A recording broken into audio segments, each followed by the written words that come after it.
ഈ ഇത്തരം വലിയ സാമ്പത്തിക ക്രൈസിസിലാണ് അദ്ദേഹത്തിന് വലിയ മനോവിഷമം ഉണ്ടായിരുന്നു. ബി ജെ പി നേതാക്കൾക്ക് അറിയാമായിരുന്നു. പക്ഷെ അദ്ദേഹത്തെ ഒരു ഘട്ടത്തിൽ പോലും താങ്ങി നിർത്താൻ ബി ജെ പിയുടെ നേതൃത്വം ശ്രമിച്ചില്ല എന്ന ആക്ഷേപമാണ് സി പി എം എങ്ങനെ പറയാ?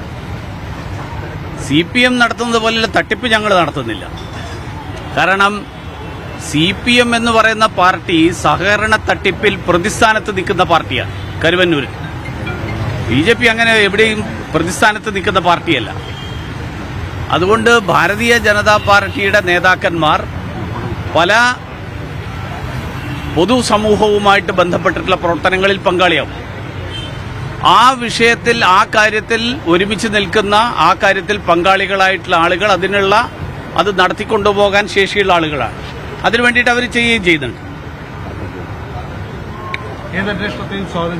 പിന്നെ അന്വേഷണം നടത്തണമെന്ന് ഞങ്ങളുടെ ആവശ്യമാണ്, സി പി എമ്മിന്റെ അല്ല ആവശ്യം ഞങ്ങളാണ് ഉന്നയിക്കുന്നത്. സി പി എമ്മിന്റെ ഒരു കൌൺസിലറുടെ കൈക്കൂലി കേസ് ഒതുക്കി തീർക്കാനും അത് ജനശ്രദ്ധയിൽ നിന്ന് തിരിച്ചുവിടാനും വേണ്ടി സി പി എം നടത്തിയിട്ടുള്ള പരിശ്രമം, പോലീസിനെ കൂടി പങ്കാളികളാക്കിക്കൊണ്ട് അനിലിനെ സമ്മർദ്ദത്തിലാക്കാൻ വേണ്ടി നടത്തിയ ശ്രമം, ആ ശ്രമമാണ് അവസാനം മരണത്തിൽ കലാശിച്ചത് എന്നുള്ളതാണ് ഞങ്ങളുടെ ഒരു വിലയിരുത്തൽ.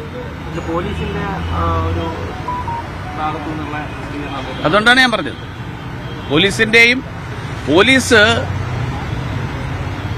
കേരളത്തിലെ മറ്റ് നിരവധി സഹകരണ സംഘങ്ങളിലുണ്ടായിട്ടുള്ള ഇതിനേക്കാൾ ഭീമമായിട്ടുള്ള ഇവിടെ തട്ടിപ്പ് നടന്നിട്ടില്ല, ഇതിനേക്കാൾ വലിയ തട്ടിപ്പ് നടന്ന സ്ഥലങ്ങൾ, ആ തട്ടിപ്പ് നടന്ന സ്ഥലങ്ങളിൽ ഒന്നും തന്നെ പോലീസ് അവിടുത്തെ പ്രസിഡന്റുമാരെ വിളിച്ചു വരുത്തിയിട്ടില്ല. അപ്പൊ ഇവിടെ മാത്രം പെട്ടെന്ന് വിളിച്ചു വരുത്താൻ വേണ്ടിയിട്ടുള്ള ശ്രമം നടത്തിയത് എന്തിന്, ആരുടെ താല്പര്യപ്രകാരമാണ്? അതാണ് ഞങ്ങളുടെ മനസ്സിലുള്ള ചോദ്യം. ഈ അവിടെ അന്ന് നടന്ന ഈ ഒരു അന്തരീക്ഷം മോശമാകുന്ന സാഹചര്യം ഉണ്ടാകുന്നതിന് പോലീസിന് പങ്കുണ്ടായിരുന്നു. എവിടെ അന്തരീക്ഷം മോശം? അന്ന് ആത്മഹത്യ നടന്ന സ്ഥലത്ത് മാധ്യമപ്രവർത്തകർക്ക് അക്രമിച്ചു. അന്ന് അത്തരമൊരു അന്തരീക്ഷം ഉണ്ടാക്കുന്നതിനകത്ത് പോലീസിന് പങ്കുണ്ടായിരുന്നു. അല്ല, അതിനെക്കുറിച്ച് എനിക്കറിയില്ല. എന്താ അവിടെ നടന്നതെന്ന് എനിക്കറിയില്ല.